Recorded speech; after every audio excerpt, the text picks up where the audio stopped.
in the last video, we talked about, why do people not actively manage their 401k? Why don't they look at their investments and the fear associated with that? So if you haven't seen that video, you should go check it out. Yes, you should go check it out. In this episode, I want to talk about why you should learn about not just the stock market, but yes, the stock market, but how money works in general. I want you to think about this concept of, well, let me tell you a story.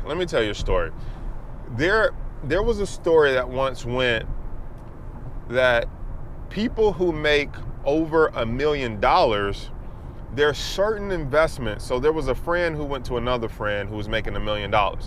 He says, hey, how do I get involved with some of the investments and things that you guys are in? And he said to his friend, he said, we would love to have you in on the investments that we're in on, but the problem is it's illegal to let you invest with us. And so he was kind of confused. He was like, what? It's illegal for me to invest with you? Like, why? He's like, yeah, in fact, the government says it's illegal because you're not a sophisticated investor.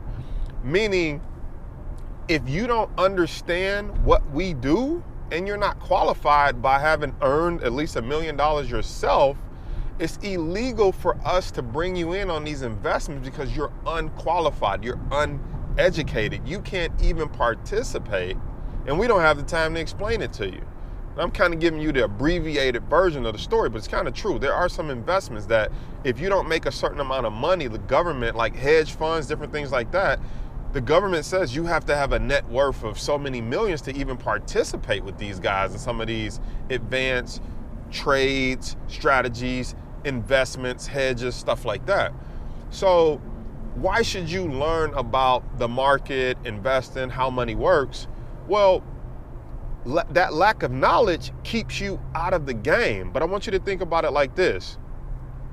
The less you know about money, the stock market, finances, credit cards, interest rates, the less that you know about it, the less, how do I want to say this? I want to make sure I drive it home.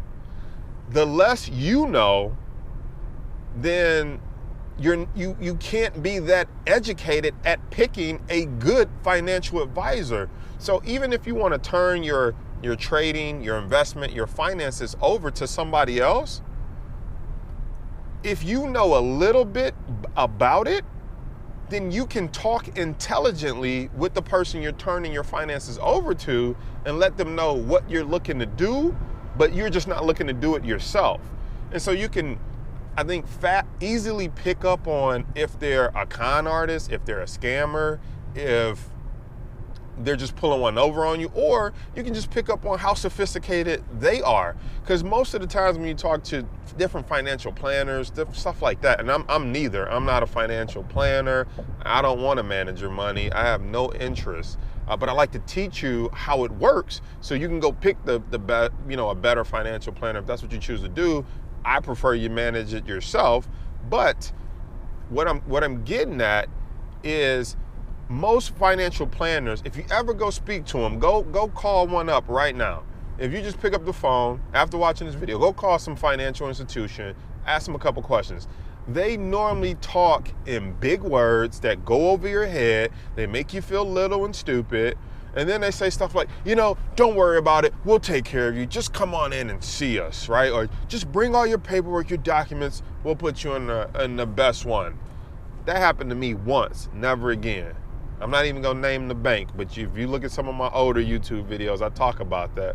I went in with $2,000, and by the time she asked me 3 questions. I don't even, maybe it was 2. She was like, how old are you? She was like, what are you investing for? I'm like, I want to be rich. She was like, so you want aggressive, right? I'm like, I guess so. Cool. Sign here. You're all set. It's probably the easiest commissionable sale she ever made. I came back a couple years later. It went from $2,000 down to $700. I said, give me my $700 back. I could have lost $1,300 myself. I spent $200 and I took that $500. If you ever heard my story about how I took $500 and got in the stock market, that was how I came up with my first $500. But the point was, I didn't know what questions to ask her because I had never studied the game, the industry. So I couldn't pick a better advisor. So she just sold me what she sold me. She didn't have to be sophisticated because I wasn't sophisticated. She didn't have to ask me more than, how old are you? Why do you want to invest? And so you want aggressive, right? She didn't have to ask me anything more than that because I wouldn't have understood it anyway. So you see what I'm saying? Because you're not educated, you can't even ask educated questions. And they don't even have to give you the information because you wouldn't understand it anyway. Wow. So I don't even know how I want to end this episode. Go learn something today. That's how I'm gonna end this one. Go learn something. If you don't know how this game works, go learn something. Go watch some free YouTube videos. Go to thebrownreport.com. Sign up for my stuff. If you don't want to sign up for my stuff, find somebody you trust, somebody you like, somebody who explains it in a way that you understand it, because you might not resonate with me. You might be like, who is this weird guy driving in his car talking about this stuff? That's fine. Somebody resonates with me. If it's not you, no problem. But I'm in this saying, go find somebody to learn for. Go up your financial intelligence and learn how this stuff works, even if you go turn it over to somebody else. And I want to share a little story about when I bought my first stock market education course. So I had made over 6 figures in the market with no formal training or education. And then a couple years later, I had lost everything.